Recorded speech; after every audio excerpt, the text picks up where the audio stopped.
안녕하세요. 박연미의 10미닛 박연미입니다. 오늘은 국민연금 얘기를 이어서 좀 해보겠습니다. 원래에는 국회 국민연금 특위가 민간 위원들의 의견을 전달받아서 원래는 1월 말, 그것도 늦춰서 2월 말 안에는 국회가 가지고 있는 국민연금의 개혁 방안에 대해서 의견을 제시하기로 했거든요. 근데 이거 안 한답니다. 왜 안 할까? 슬슬 총선 체계로 가고 있는 이 마당에 분위기 보아하니 국민연금 체계를 개편한다. 이거 젊은 세대가 좋아하지 않는다라고 생각을 해서 한 발 빼겠다는 그런 뜻입니다.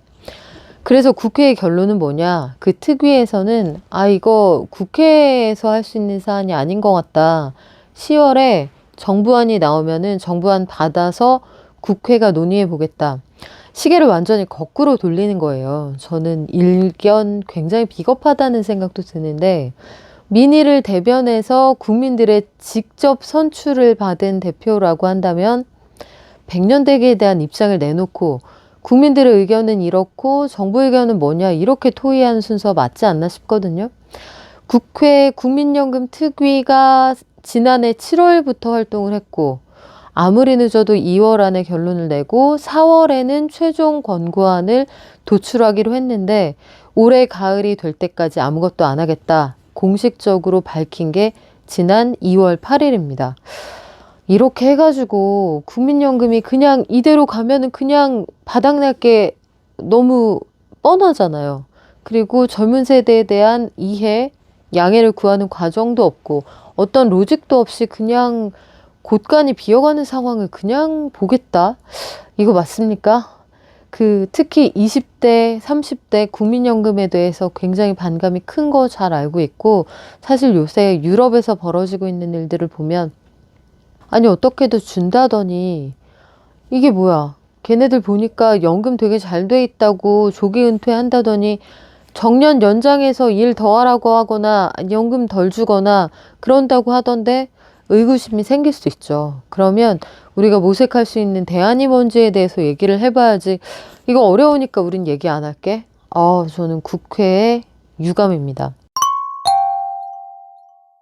우리는 현실적인 얘기를 좀 해보자고요. 우리가 여기에서 그래도 편안하게 밀도 있는 얘기를 할 수 있는 공간들이 마련되어 있기 때문에 저는 이거 총선 그리고 향후의 대선 앞으로 가면 갈수록 정말 큰 쟁점이 될 거라고 보거든요.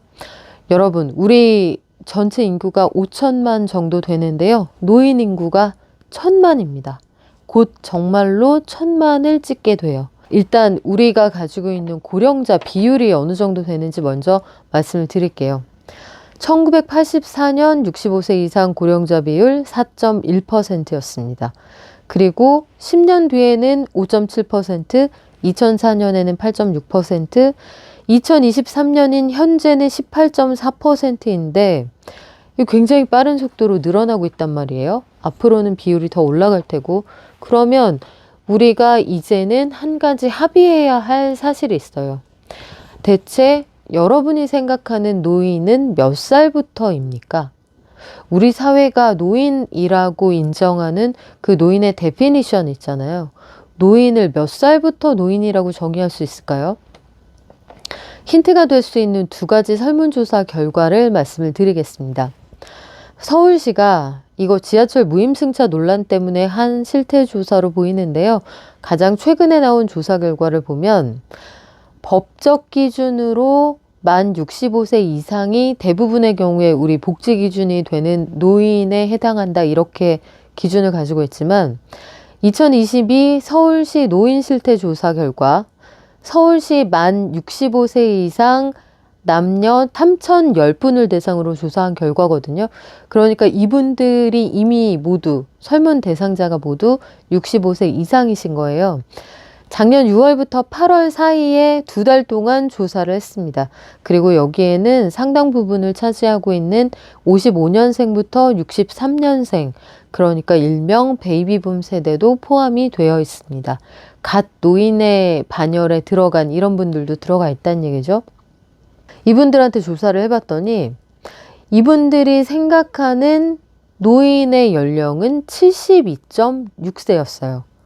그러니까 우리가 지하철 무임승차를 비롯해서 여러 가지 사회복지의 기준이 되는 만 65세와는 7.6세나 차이가 난다는 뜻입니다. 나도 65세가 넘었지만 그래도 나보다 한 7, 8살 많아야 노인 아니겠어? 노인들도 이렇게 생각을 하고 계시다는 하나의 근거가 되고요. 복지부의 조사 결과도 볼게요. 복지부의 조사 결과는 2020년 기준입니다. 보건복지부가 내놓은 2020년 노인실태 조사 결과, 응답자들이 생각하는, 그러니까 여기도 노인을 대상으로 진행된 조사인데요. 응답자들은 나도 노인이지만 만 70.5세는 돼야 노인인 것 같아 라고 말씀을 하셨어요. 전체 응답자의 절반 이상인 52.7%는 만 70세에서 74세 정도는 돼야 노인이 아닐까? 이렇게 말씀을 하셨고, 14.9%는 만 75세는 넘어야 노인인 것 같아 이렇게 말씀을 하셨어요. 그러니까 이 두 가지 응답을 통합해서 보면 중복응답이 불가능한 문항이었으니까요. 응답자 전체의 67.6%는 70세 이상은 돼야 노인이다 이렇게 생각을 하고 있었습니다. 심지어 같은 조사에서 응답자의 6.5%는 80세가 넘어야 노인이다 이렇게 답변을 하셨어요. 그러니까 전체 응답자 가운데 74%, 10명 중에 7.5명 정도는 70세 이상이 돼야 노인이다 이렇게 생각을 했다는 뜻이죠.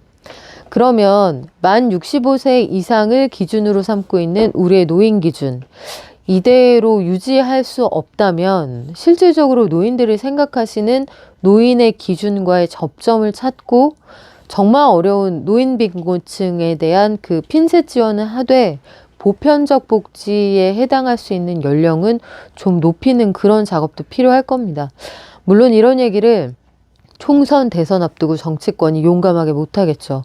노인 인구가 앞서 말씀드린 대로 1000만입니다. 1000만이라고 말씀을 드렸으니까 그럼에도 불구하고 책임 있는 정치인이라면 이 문제에 대해서 반드시 답해야 하는 시점이라고 저는 생각해요.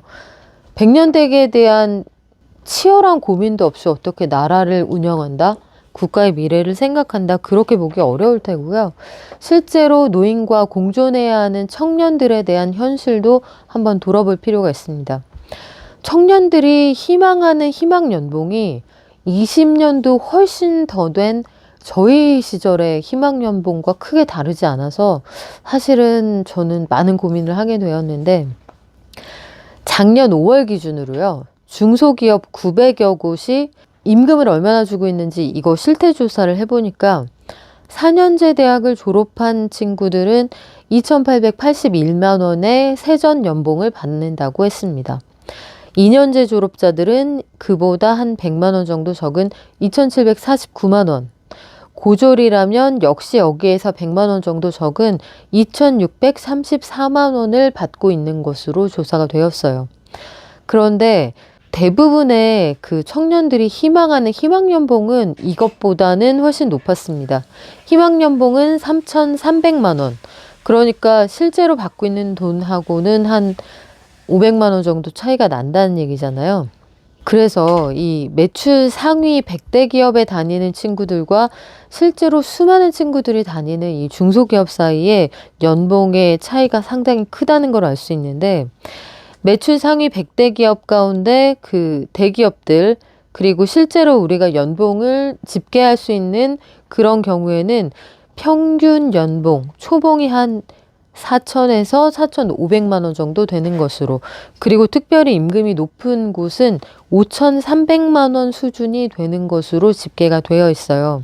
그러면 청년들 사이의 계층화가 정말 뚜렷하게 나타난다는 뜻이기도 하고, 그래서 청년들의 팍팍한 현실, 그리고 빠르게 고령화되어 가고 있는 우리 사회의 현실, 이런 것들을 두루 생각하면서 국민연금, 또 앞으로의 건강보험, 이런 것들을 탄탄하게 가져가기 위해서는 각 세대 간의 이해, 그리고 구체적인 이 조정의 작업이 필요한 시점이 아닌가, 이런 생각이 듭니다. 여러분이 생각하시는 노인의 연령은, 노인의 기준은 어떤 건가요? 궁금합니다. 자, 오늘 박연미의 10미닛은 여기까지고요. 구독, 좋아요, 댓글 알림 잊지 마세요. 고맙습니다.